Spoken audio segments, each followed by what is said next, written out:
दोस्तों पिछली वीडियो में हमने देखा कि कैसे चार्ल्स सोबराज को इंस्पेक्टर जेंडे ने गिरफ्तार किया और इस वीडियो में हम देखेंगे कैसे चार्ल्स सोबराज तिहाड़ जेल से भागने में कामयाब रहता है। जब चार्ल्स सोबराज को इंस्पेक्टर जेंडे ने पकड़ा था तो चार्ल्स ने इंस्पेक्टर जेंडे को एक बात बोली थी, you have done your work, I'll do mine। उस टाइम पे इस लाइन का किसी को भी मतलब समझ नहीं आया, लेकिन जो चीज उसने बाद में करी सब लोग समझ गए। दोस्तों ये बात है 1971 की। भारत पाकिस्तान युद्ध के दौरान ब्लैकआउट हुआ करता था और चार्ल्स सोबराज अपेंडिक्स के दर्द का बहाना बनाकर उसे हॉस्पिटल में भर्ती किया गया और वहां से वो भागने में कामयाब रहता है। इसके बाद 1972 से 1976 तक इसने 12 मर्डर किए, 6 मर्डर सिर्फ इसने बैंकॉक में किए। इस बीच मधुकर जेंडे साहब भी अपने करियर में बहुत आगे बढ़ चुके थे। कहा जाता है कि हाजी मस्तान और करीम लाला जैसे क्रिमिनल्स को उन्होंने 24 घंटे के अंदर गिरफ्तार किया और इसके अलावा उन्होंने अरुण गौली और बाबू रेशम जैसे बड़े बड़े क्रिमिनल्स को पकड़ा। अब खबर आती है कि चार्ल्स सोबराज दिल्ली में देखा गया और दिल्ली के बड़े से होटल में उसने 13 फ्रेंच टूरिस्ट को निशाना बनाया और उनको ड्रग्स देकर बेहोश किया। लेकिन यहाँ पर उसकी किस्मत बहुत खराब थी। सिर्फ कुछ ही लोगों पर ड्रग्स का असर हुआ और चार्ल्स सोबराज वहाँ पे पकड़ा गया। पकड़ने के बाद उसे तिहाड़ जेल भेजा गया और उसे 12 साल की सजा सुनाई गई। करीब 10 साल बिताने के बाद उसने जेल में अपना एक फेक बर्थडे सेलिब्रेशन किया और डेविड हॉल, जो कि उस समय का बहुत ही बड़ा ड्रग डीलर था,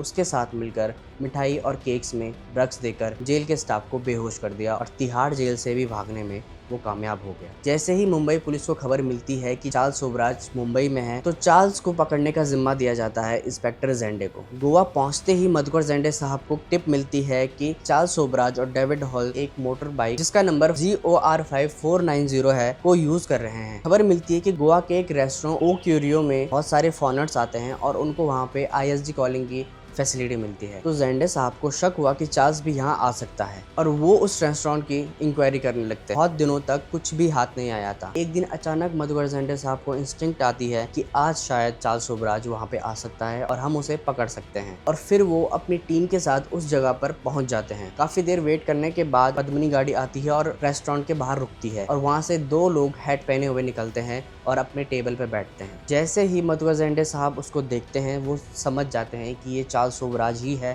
क्योंकि उन्होंने उसको पहले भी पकड़ा था। जैसे ही वो अपने टेबल पे बैठता है पीछे से मधुकर जेंडे साहब उसको पकड़ लेते हैं और बोलते हैं हाउ आर यू चार्ल्स। ये सुनते ही चार्ल्स सोबराज ऐसे प्रिटेंड करता है कि वो चार्ल्स सोबराज है ही नहीं। फिर मधुकर जेंडे साहब बोलते हैं कि याद है मैंने एक बार तुम्हें पहले भी पकड़ा था। उसके बाद चार्ल्स सोबराज समझ जाता है और उसके बाद वो कुछ भी नहीं बोलता और इसके बाद उसको गिरफ्तार करके मुंबई भेज दिया जाता है।